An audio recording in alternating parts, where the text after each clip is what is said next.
iyadoo ay muddooyinkii ugu dambeeyay ay ka socdeen magaalada Burco ee xarunta gobolka Togdheer horumar ballaaran isla markaasina dhinacyo badan leh ayaa waxa maanta si rasmi ah xariga looga jiro waddo isku xidhi doonta xaafadda Jarmalka ee magaalada Burco iyo welibana hotel Nasiyo oo dhererkeedu dhammaa 1 kiiloomitir iyo welibana 70 mitir oo laamiya iyo welibana wadada hormarta dawladda hoose ee degmada Burco iyo ilaa xaafadda Titanic ee magaalada Burco oo ina lagu sameeyay dayactir dhinacyo kastaba leh waxaana xariga jarka wadooyinkani ka soo qayb galay xubno ka tirsan golaha wasiirada Somaliland isla markaasina hogaaminaya wasiirka wasaaradda xanaanada xoolaha Somaliland Dr. Cabdi Awdaahir Cali waxaana kamid ah wasiirka wasaaradda beeraha Somaliland Professor Farah Cilmi Geedole wasiirka wasaaradda dhalinyarada iyo ciyaaraha Somaliland Ali Saciid Reegal iyo welibana wasiirka wasaaradda deegaanka iyo horumarinta reer miyiga Somaliland Marwo Shukri Xaaji Bandare gudoomiyaha gobolka Togdheer Mudane Axmed Cumar Xaaji Cabdullaahi Xamarji duqa degmada Burco Sheekh Maxamed Yuusuf Cabdiraxmaan iyo welibana maamulaha shirkadda Delayta Construction Company oo ah shirkadda gacanta ku haysay dhisayna wadadani laamiga ah ee maanta xariga laga jaray ugu horeyntiiba waxaa halkaasi ka hadlay maamulaha shirkadda Delayta Construction Company oo shirkadda gacanta ku haysay wadadani waxaanu ka warbixiyay wadadan iyo anfaaciyaha kala duwan ee bulshada Burco ay u yeelan karto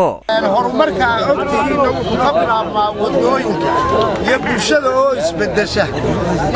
maanta markaa waxaan idin dardaarmayaa qolada wadadan loo bixiyay harwaafi xaafadda loo bixiyay gaar ahaan duqa degmada Burco Sheekh Maxamed Yuusuf Cabdiraxmaan ayaa isna geestiisa sheegay in dawladda hoose ee degmada Burco ay u tahay farxad in xariga maanta laga jiro mashaariic horumarineed isla markaasina ay koow ka yihiin wadooyinka oo bulshada Somaliland waxtar ballaaran u leh wadadan maanta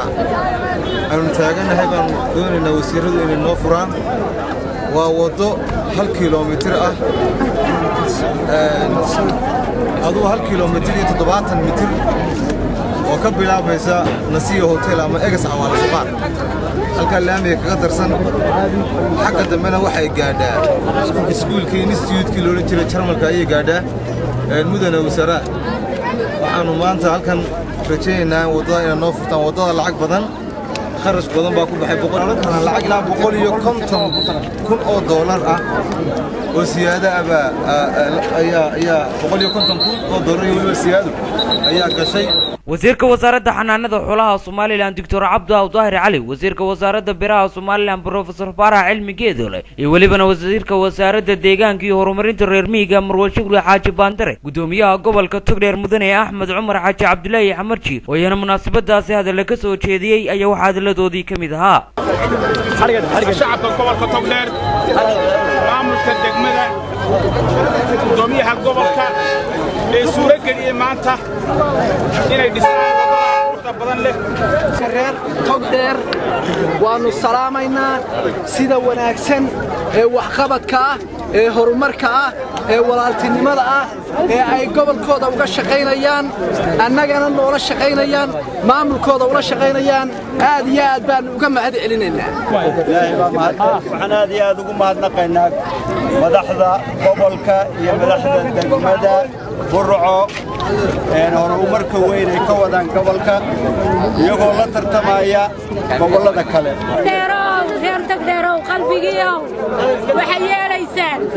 wadooyinka maanta aan dhagax dhigteen kuwa maanta la furaayo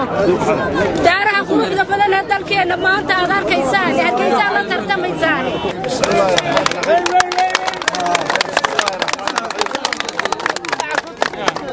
aad oo mahadsantiin runtii waxaan aad iyo aad ugu mahad celinayaa dadweynaha ku nool gobolka Togdheer guud ahaan shacabka gobolka Togdheer oo u jeeda xilliga horumarka iyo horumarka